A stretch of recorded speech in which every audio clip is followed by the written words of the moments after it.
Hello, class 11 history students. So, today we are going to do the second part of chapter 2 An Empire Across Three Continents MCQs. The first part I have already made. If you haven't gone through, I will attach the link in the description box. Kindly go through it. So, अब हम second part करने जा रहे हैं बेटा MCQ sections का chapter number 2 class 11 history का, right? Now, first question है बेटा इसका, which one of the following is a river, आर होगा बेटा यहाँ पे, river that form the boundary of Roman empire, जो रोमन एम्पायर की क्या बनाता है, बाउंड्री. ए ऑप्शन है बेटा मैंकोंग रिवर, बी ऑप्शन है राइन रिवर, सी ऑप्शन है अमूर रिवर, डी ऑप्शन है यांगते रिवर. तो इसका सही आंसर क्या होगा बेटा, it will be option number B, Rhine river, right. Now moving forward to the next question. The dash system of the Roman empire was the system of government in which the real power vested in the senate. Means कौन सा system था Roman empire का जिसमें जो government की जो real power थी वो सीनेट के पास थी सरकार चलाने की, right. A democrat, B republican, C Maoist, D Marxist. तो answer will be B, republican government. Republican government Rome में कब से कब तक थी बेटा, 509 BC से लेके रिपब्लिकन गवर्नमेंट थी 27 BC तक. किस रूलर के आने तक, अगस्टस के आने तक, राइट. नाउ नेक्स्ट क्वेश्चन बेटा, who were rich and powerful people of Roman society. इन नीचे मेंशन लोगों में से रोमन सोसाइटी में रिच और पावरफुल लोग कौन होते थे. A plebeians, B dictators, C patricians, D praetors. तो इसका करेक्ट ऑप्शन होगा बेटा पैट्रिशियंस, राइट. इन्हें फादर भी बोला जाता था, राइट. लैटिन मीनिंग में अगर हम देखेंगे तो पैट्रिशियन का जो मीनिंग होता है, ठीक है, पैट्री से बना है लैटिन वर्ड, और इसका मीनिंग क्या होता है, फादर, राइट. और ये रिच और पावरफुल पीपल होते थे रोमन सोसाइटी के, राइट. नेक्स्ट है बेटा, what was the building material invented by Romans. Romans ने कौन सा बिल्डिंग मटेरियल बनाया था, right. Adobe, velcro, papyrus, concrete. D will be the correct option, concrete, right. Moving forward to the next question बेटा, who was the Roman legislature. Roman legislature कौन था. Legislature कौन होता है, लेजिस्लेट करने वाला, लॉज बनाने वाला. तो प्रेटर्स थे, बी सेनेट थे, सी काउंसिल थे, या डी डिक्टेटर थे. हम जानते हैं रिपब्लिकन टाइम में जो रोमन लेजिस्लेचर थे वो सेनेट थे, क्योंकि सारी की सारी पावर्स लॉ मेकिंग की किसके पास थी बेटा, लॉज की सीनेट के पास थी, राइट. तो Roman legislature is senate, B will be the correct option, right. Now next question, which river flow through Rome. कौन सा रिवर रोम से फ्लो होता था. बी है बेटा अटलांटिक ओशियन, ए है टाइबर, बी है अटलांटिक ओशियन, सी है कैस्पियन सी, डी है ब्लैक सी. अब बेटा ये सी है, ये भी सी है, ये ओशियन है, और बात किसकी हो रही है बेटा, ध्यान से समझना, रिवर की. तो क्या होगा, Tiber river, right. Now moving forward to the next question बेटा, in Iran a new and more aggressive dynasty emerged in dash. They called themselves the Sasanians and within just 15 years were expanding rapidly in the direction of Euphrates. Means एक जो नई dynasty emerge हो रही थी Iran में, जिन्होंने अपने आप को ससेनियन बताया, ये कब इमर्ज हुई थी, 325 सी में, 425 BC में, 225 BC में, या 125 BC में, right. So we have to tell this, ठीक है, कि ये कौन सा टाइम पीरियड था. सॉरी BC नहीं था बेटा, ये CE का टाइम पीरियड है. किसका टाइम पीरियड है, CE का, राइट. तो CE में ये सारे टाइम पीरियड्स हैं. तो what will the correct option, 325, 425, 225 या 125. सी विल द करेक्ट आंसर, ठीक है, 225. Next, Shapur first, the Iranian ruler, claimed he had captured the dead city of Roman Empire. जो शाहपुर राजा फर्स्ट जो राजा था, इरानियन रूलर था, उसने कौन सी रोमन सिटी एम्पायर की सिटी को कब्जा करने का कैप्चर करने का क्लेम किया था, राइट. कब्जा करने का क्लेम किया था. A Antioch, B Rome, C Alexandria, या D Gaul. A will be the correct answer, Antioch को उसने कब्जे में लिया था, राइट. नेक्स्ट बेटा, in the 3rd century Roman empire witness dash emperors in 47 years. 3rd century में रोमन एम्पायर ने कितने एम्परर्स को देखा 47 सालों में, 15, 35, 45 या 25. It will be D, 25 rulers को देखा था, राइट. नेक्स्ट है बेटा, Campania in Italy, Sicily, the fame in Egypt, Galilee, Byzantium, Tunisia, southern Gaul called Gallia, Narbonensis, Baetica, southern Spain में, वर ऑल फेमस फॉर. ये सारी जो लोकेशंस हैं या प्लेसेस हैं किस चीज़ के लिए फेमस थे, फर्टाइल लैंड के लिए, बी ट्रेड, सी स्लेव्स, या डी कैपिटल्स के लिए. तो the correct answer will be A, fertile land के लिए, ओके. नेक्स्ट है बेटा, under Augustus there were dash million slaves in total in Italian population of 7.5 million. Augustus के time कितने गुलाम थे? टोटल पॉपुलेशन जो 7.5 मिलियन थी इटली की, 2 मिलियन, 4 मिलियन, 6 मिलियन या 3 million? D will be the correct answer, 3 million slaves थे बेटा, राइट। नेक्स्ट है बेटा, Pliny the Elder the author of a very famous book. Pliny एक राइटर थे, ठीक है। इन्होंने कौन सी फेमस बुक लिखी थी? History, natural history, ancient history या contemporary history? Option B will be the correct answer, natural history इन्होंने लिखी थी बेटा, राइट। नेक्स्ट है बेटा, the eastern capital of Roman empire. हम जानते हैं Roman empire was divided into 2 parts, one was west and second one was east. So eastern Roman empire की कैपिटल क्या थी बेटा? It will be C, Constantinople, right. Next है बेटा, western capital of Roman empire. West में Roman empire की क्या capital थी? हमें मालूम है, इटली का Rome city, right. B will the correct answer, right. Next है बेटा, papyrus was a reed like plant that grew along the banks of Nile river.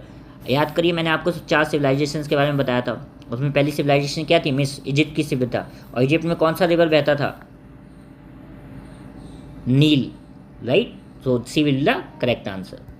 Next है बेटा, papyrus were widely use for dash in Roman empire. Papyrus किस चीज़ के लिए use होता था रोमन एम्पायर में? ये हम बताना है, ठीक है। किस चीज़ के लिए? खाने के लिए, ट्रेड के लिए, राइटिंग के लिए या एग्रीकल्चर के लिए? C, writing will be the correct answer, right. Next है बेटा, Atlantic ocean form the dash boundary of Roman empire. जो अटलांटिक ओशन है, ये रोमन एम्पायर की कौन सी बाउंड्री बनाता था? ईस्ट, नॉर्थ, साउथ या west? The correct option will be बेटा option number D, west boundary बनाता था, राइट। नेक्स्ट है बेटा, Roman empire had more linguistic diversity than. Roman empire के पास जो लैंग्वेज डाइवर्सिटी थी, लिंग्विस्टिक्स का मतलब क्या होता है बेटा? लैंग्वेजेस, ठीक है। जो लैंग्वेज के टर्म्स में डाइवर्सिटी थी, मीन्स ग्रीक भी बोली जाती थी, लैटिन भी बोली जाती थी, मतलब ये तो मेन लैंग्वेजेस थी। बाकी भी कई सारी रीजनल लैंग्वेजेस बोली जाती थी अलग अलग पार्ट्स में। रोमन एम्पायर के ट्राइबल लैंग्वेजेस थी कई सारी, राइट। तो रोमन एम्पायर में किस एम्पायर के कंपेरिजन में? Iraq, Iran, Indonesia, India. हम जानते हैं Roman empire was contemporary to which? Iranian empire, ठीक है। So what will the correct answer बेटा? Option number B, Iran will be the correct answer, right. Next question बेटा, Mesopotamia was considered as a dash to Roman empire. Mesopotamia जो Roman empire के किस location पे मौजूद था, ठीक है, किस रीजन पे? नियर वेस्ट था, नियर साउथ था, नियर ईस्ट था या नियर साउथ था? It will be C, near east, या हम मिडिल ईस्ट भी जानते हैं कि मेसोपोटामिया कहाँ पे था? मिडिल ईस्ट में, राइट। तो नियर ईस्ट। नेक्स्ट है बेटा, the Spanish olive oil of this period was mainly carried in a container called. जो स्पेन से ऑलिव ऑयल बनता था, ठीक है, जो किस में रखा जाता था? हम पहले भी पढ़ चुके हैं बेटा, मटेरियल नेम्ड एम्फोरे, राइट। उसे जो एक कंटेनर में रखा जाता था उसका नाम क्या था? ब्रसल 20। C will the correct answer, right. Next है बेटा, a law of dash refer to workers being branded they could be recognise if and when they run and try to hide. Means workers काम छोड़ के भागे ना, ठीक है, और उन पे ब्रांडिंग की जाती थी। वो किस कानून के अकॉर्डिंग की जाती थी? तो what was the law? The law was 398। C will the correct answer, right. Next है बेटा, ड्रैकोनियन लॉ। ड्रैकोनियन का एक लॉ था जो जिसने स्टार्ट किया by a law maker named. Draconian जो लॉ था वो एक लॉ मेकर ने स्टार्ट किया जिसका नाम क्या था? ड्रैको, गैब्रियल, जॉन या मार्को। ड्रैकोनियन नाम से पता चल रहा है, क्या होगा? Draco. A is the correct answer, right. Next है बेटा, अरब्स इन्वेडेड स्पेन इन। अरब्स ने स्पेन पे कब इन्वेड किया? 511 सी, 611 सी, 711 सी या 811 C? Option number C will the correct answer, 711 C में, right. Next, Ostrogoths establish kingdom in. Ostrogoth एक tribal community थी, ठीक है। इसने किंगडम कहाँ पे इस्टेब्लिश किया था? स्पेन में, फ्रांस में, इटली में या ईरान में? B, C will be the correct answer, it's Italy, right. Next बेटा, in which year both Eastern and Roman and Sasanian empires had fallen to Arabs। किस साल चाहे ईस्टर्न रोमन एम्पायर हो, right, या ससेनियन empire हो, ये सारे एम्पायर्स अरब्स के कब्जे में आ गए। तो what was the year? The year will be बेटा 642, राइट। C will the correct answer. Next है बेटा, a war between Rome and Iran revived in. मतलब जो पहले भी वॉर होती रहती थी रोम और ईरान में स्टार्टिंग में, ठीक है। हमने अभी पढ़ा था शाहपुर फर्स्ट के बारे में, उसने एंटियोश पे अटैक किया था, राइट, शुरू में, जो कि एक रोमन सिटी थी, राइट। तो ये जो वॉर थी वो दोबारा कब शुरू हो गई? 6th century, 7th century, 8th century या 9th सेंचुरी में? It will be B, 7th century में, राइट।